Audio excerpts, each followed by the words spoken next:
پاکستانیوں کو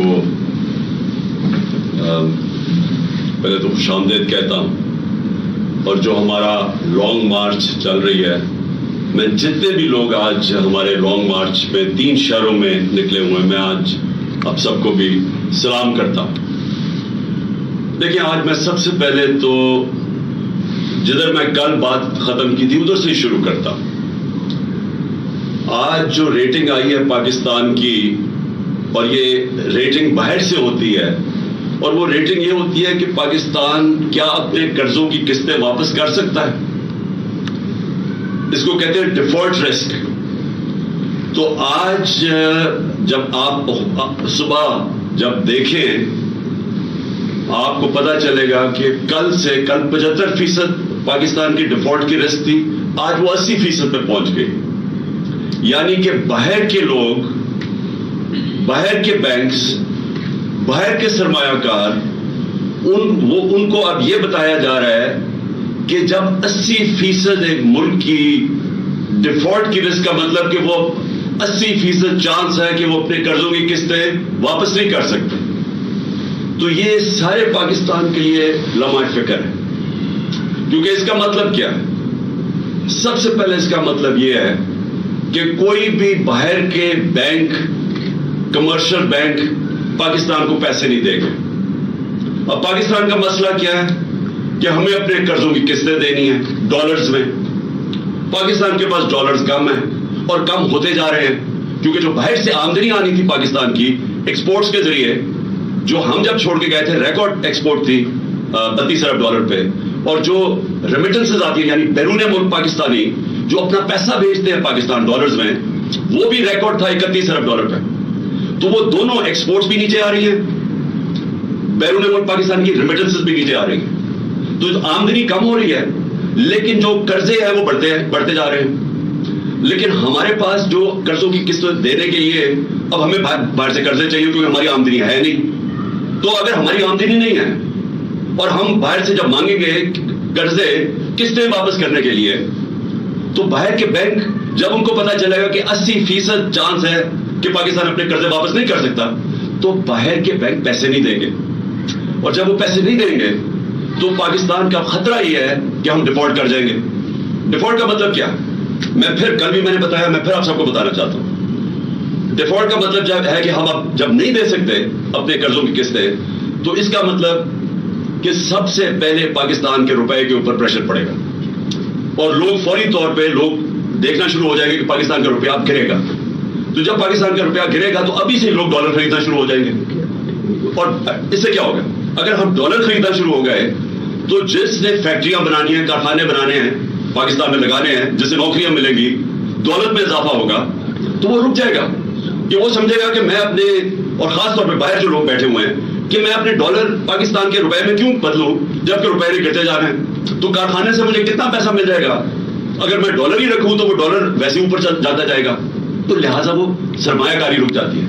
ملک کے اندر بھی لوگ ڈالر خریدنا شروع ہو جاتے ہیں بجائے وہ پیسہ سرمایہ کاری پہ لگانے کے لیے۔ تو یہ کیوں ہمارے لیے لمحہ فکر ہے؟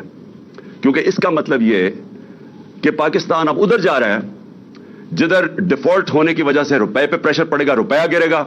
جب روپیہ گرے گا پھر کیا ہوگا؟ مہنگائی بڑھے گی۔ تو آگے ہی مہنگائی آج زیادہ ہے، تو جب روپیہ مزید گرے گا تو اور مہنگائی بڑھ جائے گی، اور جب مہنگائی بڑھے گی غربت بڑھ جائے گی۔ 5 کروڑ پاکستانی ہیں جو غربت کی لکیر کے نیچے ہیں، اور اس کے اوپر 5 کروڑ پاکستانی ہیں جو اگر اسی طرح مہنگائی بڑھتی ہے، اور تقریباً ہماری تقریباً آدھی آبادی بالکل زراعت کے اوپر گزارا کرتی ہے۔ تو میں یہ آج آپ کو زراعت کی جو میں نے حکومت کی ایک کمیٹی ہے، فائنانس کمیٹی آن ایگریکلچر، میں ذرا اس کی رپورٹ دینا چاہتا ہوں کہ انہوں نے اب وہ کیا کہہ رہے ہیں۔ وہ کہہ رہے ہیں کہ اس سال جو کپاس ہے وہ 25% کم ہوگی، 25% کپاس ہماری کم ہوگی، مکئی 3% کم ہوگی، گنا 8% کم ہوگا۔ جو پھر ہمارے لیے ایک آگے فکر کی چیز ہے وہ یہ کہ چاول 40% کم ہوں گے، یا اگلے سال چاول 40% کم ہوں گے، مرچیں 54% کم ہوں گی۔ اور یہ ہے ہماری اپنی گورنمنٹ کی فائنانس کمیٹی آن ایگریکلچر۔ اب یہ کیوں ہوا ہے؟ یہ کیوں کم ہو رہی ہیں؟ یہ اس لیے کم ہو رہی ہیں کہ اب ذرا آپ کو میں قیمتیں بتاؤں کہ ٹریکٹر کی پچھلے 5 مہینے میں جو ٹریکٹر کی سیل ہے وہ 45% کم ہو گئی ہے.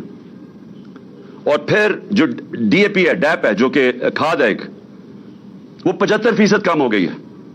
یوریا کھاد 8% کم ہو گئی ہے. پوٹاش کھاد 85% کم ہو گئی ہے. ڈیزل جو لوگ کسان خرچ کرتا تھا 22% کم ہو گیا. یہ کیوں ہوا ہے؟ ان کی قیمتیں بڑھ گئی ہیں. کیونکہ جو کسان استعمال کرتا ہے جو چیزیں جس کی وجہ سے پیداوار بڑھتی ہے, یوریا, ڈیزل, کھادیں, ان ساروں کی قیمتیں بڑھ گئی ہیں. کیونکہ ان کی قیمتیں بڑھ گئی ہیں, ہمارا اس وقت زراعت کے اندر یہ جو میں نے فصلیں بتائی ہیں, یہ ساری ان کی جو پیداوار ہے وہ کم ہو گئی ہے. اور یہ زراعت کا حال ہے.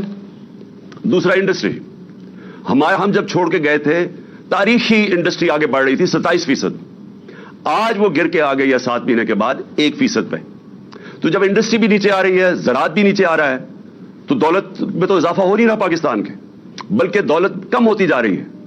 اور جب دولت کم ہوتی جائے گی تو قرضوں کی قسطیں کدھر سے واپس کرنی ہے؟ آپ یہ سوچنا, ایک گھر ہے, گھر کے اوپر قرضے چڑھے ہوئے ہیں, گھر وہ قرضے کیسے اتارے گا؟ آمدنی بڑھا کے اتارے گا.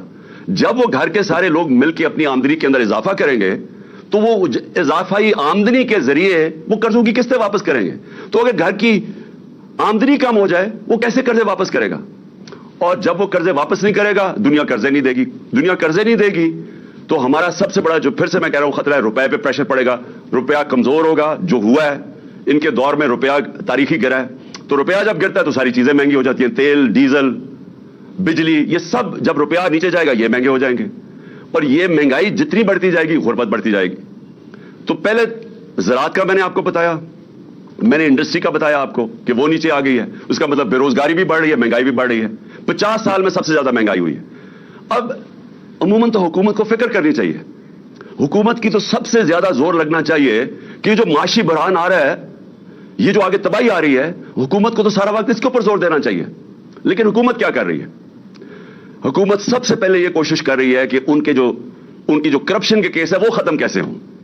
یہ کبھی کسی ملک کے اندر ایسے نہیں ہوا کہ 1100 ارب روپے کے کرپشن کے کیس ہیں جو نیب میں پڑے ہوئے تھے, 1100 ارب روپے کے. اور انہوں نے اسمبلی میں بیٹھ کے قانون پاس کیا ہے جس سے ان میں ہر کسی کے جو بڑے بڑے ڈاکو ہیں ان کے کرپشن کیس ختم ہو رہے ہیں.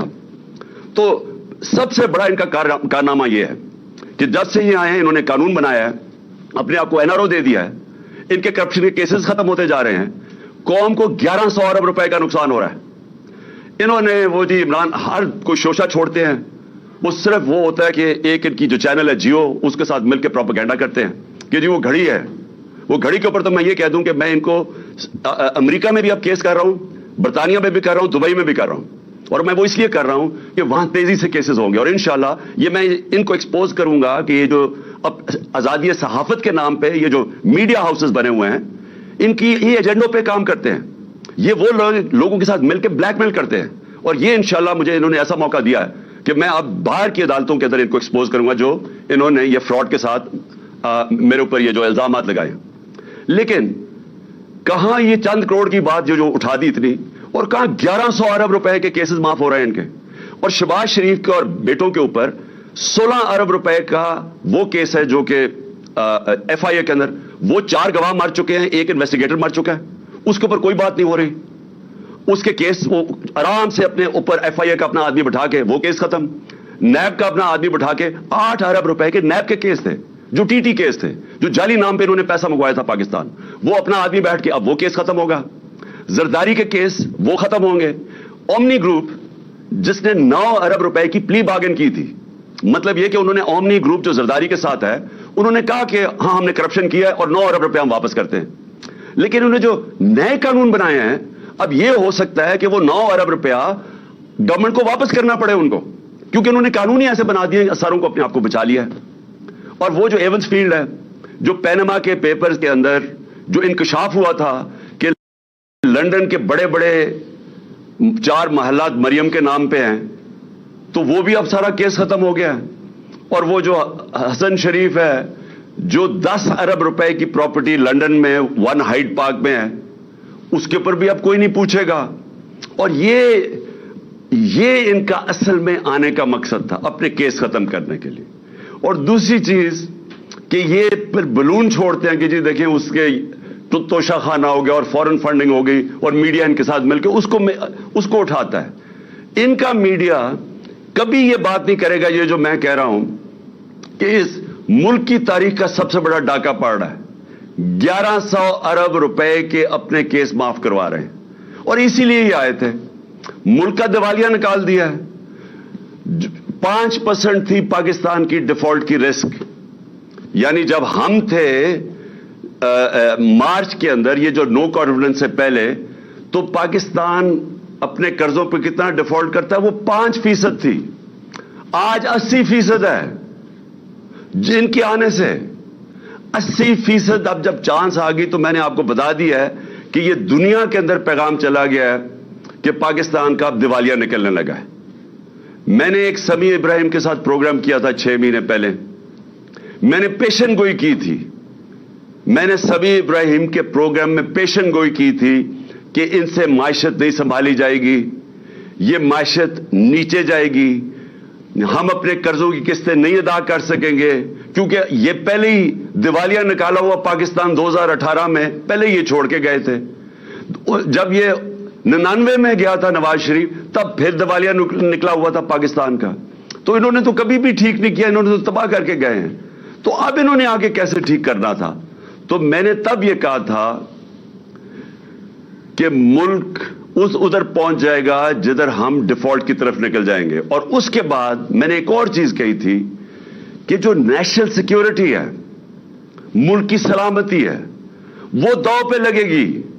کیونکہ جو لوگ ہمیں نکالیں گے اس سے ڈیفالٹ سے, میں آج آپ کو کہہ رہا ہوں کیونکہ میں 3.5 سال اقتدار میں رہ چکا ہوں اور میں ان کو ویسے بھی جانتا ہوں, ان لوگوں کو جن کے پاس ہم جائیں گے ہاتھ پھیلا کے کہ جی اب ہمیں ہماری مدد کریں, ہمیں نکالیں اس میں سے. میں آج آپ کو کہہ رہا ہوں انہوں نے ایک چیز ڈیمانڈ کرنی ہے, اور جب وہ ڈیمانڈ کریں گے اس ملک کی نیشنل سیکیورٹی کے اوپر بہت بڑا کمپرومائز ہوگا.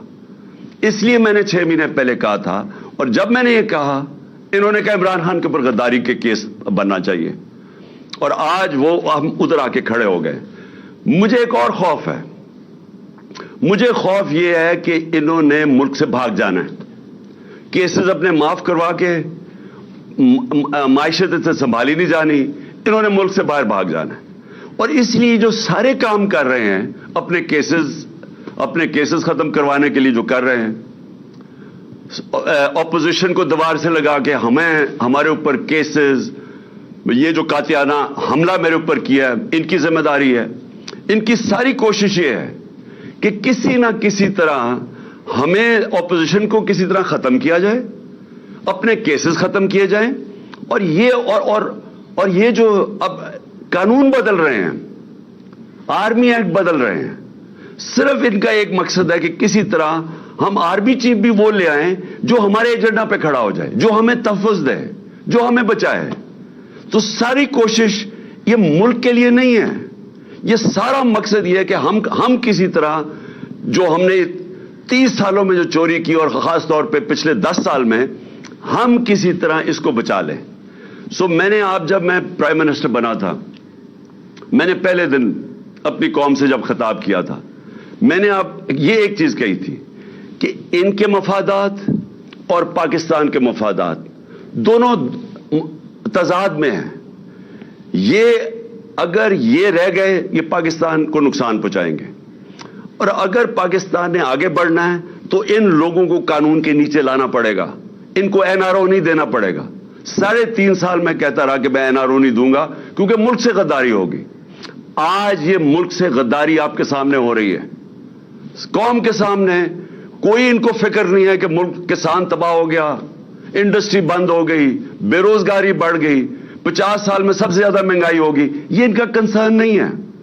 ان کا صرف یہ مقصد تھا کہ پہلے یہ ان کے کیسز ختم ہوں, اس کے بعد اپوزیشن کو کسی طرح ختم کیا جائے, اور پھر ان کا کبھی مقصد آرمی چیف کو اپنا آرمی چیف لانے کا یہ نہیں ہے کہ وہ آرمی کے ادارے کو مضبوط کرے گا, وہ پروفیشنل ہوگا. میں آرمی کے ان کے اوپر جو بھی کنٹینڈرز ہیں ان کے اوپر بات نہیں کر رہا, میں ان کی نیت کے اوپر بات کر رہا ہوں. میں ان کو 40 سال سے جانتا ہوں. انہوں نے آج تک ملک کے لیے کوئی فیصلہ نہیں کیا. ان کے سارے فیصلے ہوتے ہیں اپنی ذات کے لیے, اپنی فیکٹریوں کے لیے, اپنی چوری کے لیے, اپنے جو محلات باہر بچانے کے لیے. تو مجھے جو خطرہ ہے وہ یہ کہ یہ سارا کر کے جس طرف ملک جا رہا ہے یہ ملک سے بھاگیں گے, یہ پھر سے ملک چھوڑ کے بھاگیں گے. اور ایک ہی طریقہ ہے ملک کو اب مزید تباہی سے بچانے کا, اور وہ ہے صاف اور شفاف الیکشن. اس کے علاوہ کوئی دوسرا طریقہ نہیں ہے. اور یہ جو ہماری مارچ ہے یہ صرف یہ ہے, قوم بتانا چاہتی ہے, قوم ایک پیغام دینا چاہتی ہے. یہ جو مارچ کے ذریعے قوم یہ بتانا چاہتی ہے کہ یہ جو لوگ 30 سال سے ہمارے اوپر مسلط ہوئے اور لوٹا انہوں نے, قوم اب ان کو نہیں ایکسپٹ کرتی. قوم ان کے ساتھ متحد ہے. الیکشنز میں بار بار قوم نے بتایا کہ ہم ان کے ساتھ نہیں کھڑے. 37 الیکشنز بائی الیکشنز میں سے 29 جیتی ہے تحریک انصاف. جب ان کے ساتھ پورے اسٹیٹ مشینری بھی کھڑی تھی, ساری جماعتوں نے مل کے ایک ٹکٹ پہ الیکشن لڑا, جو اسٹیبلشمنٹ تھی وہ بھی ان کے ساتھ کھڑی تھی. اس کے باوجود یہ ہارے ہیں کیونکہ قوم نے پیغام دیا کہ آپ جو مرضی کر لیں, ہم آپ کو کبھی تسلیم نہیں کریں گے. اور یہ جو انہوں نے آخر میں یہ جو کوشش کی جو مجھے قتل کرنے کی, اس کے پیچھے کیا ہے؟ یہ سمجھ بیٹھے ہیں کہ اب ان کو جو مرضی کر لو, آپ کیسز, ڈسکوالیفیکیشن, دہشت گردی کا کیس, یہ جو مرضی کر لیں. ان کو پتا ہے کہ یہ اب تحریک انصاف کو نہیں روک سکتے. لہذا کوشش یہ ہے کہ کسی طرح عمران خان کو راستے سے ہٹایا جائے. اور یہ جو واردات کی گئی تھی یہ ان 3 لوگوں نے کی تھی. یہ 3 لوگ اس کے اندر شامل تھے اور میں نے تینوں کے نام دے چکا ہوں, جس میں شہباز شریف, یہ جو ہے رانا ثناء اللہ, دونوں ماڈل ٹاؤن کے اندر دونوں نے دن دہاڑے لوگوں کو قتل کروایا تھا. ابھی تک کیس پڑا ہوا ہے. اور اگر کاش کہ اس کیس کا اگر فیصلہ ہو جاتا تو یہ ان کی جرأت نہ ہوتی آگے یہ کرنے کی. اور مجھے یہ بھی شک ہے کہ وہ جو 4 گواہ رمضان شوگر مل میں, یہ جو ایف آئی اے کے کیس میں 16 ارب کے کیس میں جو وہ گئے اور جو ڈاکٹر رضوان گیا, اس کے اوپر بھی تفتیش ہونی چاہیے کہ کیسے ان کی آتے ساتھ ہی یہ سارے ان کا کیس ہی ختم ہو گیا, کیونکہ سارے گواہی ختم ہو گئے اور وہ انویسٹیگیٹر بھی مر گیا. تو ان کی ہسٹری ہے. انہوں نے یہ جو میرے اوپر واردات کی یہ ہسٹری ہے. اور یہ جو فیصل تھا یہ بالکل ان کے ساتھ ملا ہوا تھا. اور میں انشاءاللہ یہ چیف جسٹس سے ڈیمانڈ کرتا ہوں کہ جب بھی آپ انویسٹیگیٹ کریں گے, کیونکہ انویسٹیگیشن تو اب صرف چیف جسٹس کے نیچے ہو سکتی ہے, یہ ثابت ہوگا کہ یہ تینوں نے مل کے یہ پلان کیا تھا میرے اوپر. اور صرف اس لیے کہ کسی طرح یہ عمران خان راستے میں کھڑا ہے, این آر او یہ نہیں دیتا, یہ ہماری کرپشن کے اوپر پیچھے نہیں ہٹے گا, تو اس لیے اس کو راستے سے ہٹایا جائے. تو قوم کو آج میں یہ کہنا چاہتا ہوں کہ یہ ہے فیصلہ کل مرحلہ اس قوم کا. یہ جو ہماری مارچ ہے, یہ جو وقت ہے پاکستان میں, انگریزی میں اس کو ڈیفائننگ مومنٹ کہتے ہیں. ہماری تاریخ کے اندر یہ وہ وقت آ گیا کہ ہم اپنے ملک کا راستہ بدل سکتے ہیں. اگر قوم جب کھڑی ہو جاتی ہے, جب قوم فیصلہ کر لیتی ہے کہ ہم نا انصافی نہیں برداشت کریں گے, ہم ظلم نہیں برداشت کریں گے, وہ قوم اپنے آپ کو آزاد کر دیتی ہے. اور اللہ نے اس کو جہاد کہا ہوا ہے کہ ظلم اور نا انصافی کے اوپر اس کا حکم ہے ہمیں کہ آپ کھڑے ہوں اس کے خلاف. اس ظالم اور ظلم خوف کے بت کے سامنے نہ جھکو, کھڑا ہو اس کے سامنے, اور تب اللہ قوموں کو آزاد کرتا ہے.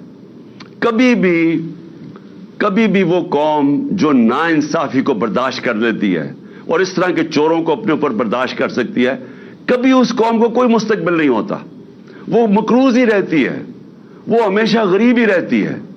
وہ قوم اس کا کبھی پرواز اوپر نہیں جاتی. اور ہمارا ملک تو بڑا ایک عظیم خواب کا نام تھا. ہمارا وہ خواب تھا جو ہم نے ایک مثالی اسلامی فلاحی ریاست بنانی تھی مدینہ کے طرز کے اوپر, اور ہم نے وہ اصولوں پہ کھڑا کرنا تھا جس کا سب سے بڑا اصول عدل اور انصاف تھا. اور ہم اسی اصول سے بہت دور چلے گئے ہیں اور اسی وجہ سے آج ہمارا ملک ترقی نہیں کر سکا. تو اس لیے یہ جو مارچ ہے حقیقی آزادی کی مارچ، یہ دراصل ہم اپنے آپ کو انصاف کے ذریعے آزاد کرنا چاہتے ہیں. یہ جو طاقتور ہے جو قانون کے اوپر چلا جاتا ہے وہ سمجھتا ہے کہ اس کے نیچے قانون ہی نہیں ہے. میں پاکستان کا ایکس پرائم منسٹر FIR نہیں درج کروا سکا کیونکہ وہ طاقتور ہیں. تو اگر ملک کا ایکس پرائم منسٹر سب سے بڑی پارٹی کا سربراہ قاتلانہ حملہ اس کے اوپر ہوتا ہے، اگر وہ FIR نہیں درج کروا سکتا تو اس ساری عوام سے میں پوچھتا ہوں آپ کے ہاتھ میں کیا ہے؟ اس کا مطلب کہ جب عوام طاقتور کے سامنے آئے گی تو وہ تو کبھی جیت سکتی نہیں ہے کیونکہ انصاف ہی نہیں ہے. تو یہ جو آپ نکل رہے ہیں، پہلے تو میں پھر سے آپ سب کو سلام کرتا ہوں، لیکن دوسری چیز میں یہ کہنا چاہتا ہوں کہ یہ جب جدوجہد کرتے آپ انصاف کے لیے، یہ پھر اس کی پیچھے نہیں ہم مڑ کے دیکھتے، ہم اپنی کشتیاں جلا کے جدوجہد کرتے ہیں. اور میں انشاءاللہ جو پلان کر رہا ہوں اور میں سیٹرڈے کو اناؤنس کروں گا کہ کس دن میں نے پنڈی پہنچنا ہے، اور انشاءاللہ یہ میرا ایمان ہے کیونکہ میری قوم جاگی ہوئی ہے آج. یہ میرا ایمان ہے کہ پاکستان کی تاریخ میں سب سے بڑا عوام کا سمندر انشاءاللہ پنڈی پہنچے گا. اور انشاءاللہ وہ عوام جب نکل آتی ہے، جب عوام میں شعور آ جاتا ہے، تو پھر اس عوام کو کوئی کسی قسم کا ظالم اس کے بعد اس کے اوپر ظلم نہیں کر سکتا جب وہ عوام اپنے حقوق کے اوپر کھڑی ہو جاتی ہے. تو میں اب سب سے انشاءاللہ آج امید لگاتا ہوں کہ آپ سب نے انشاءاللہ پنڈی پہنچنا ہے جب میں آپ کو دن دوں گا جس دن میں وہاں پہنچوں گا. پاکستان پائندہ باد.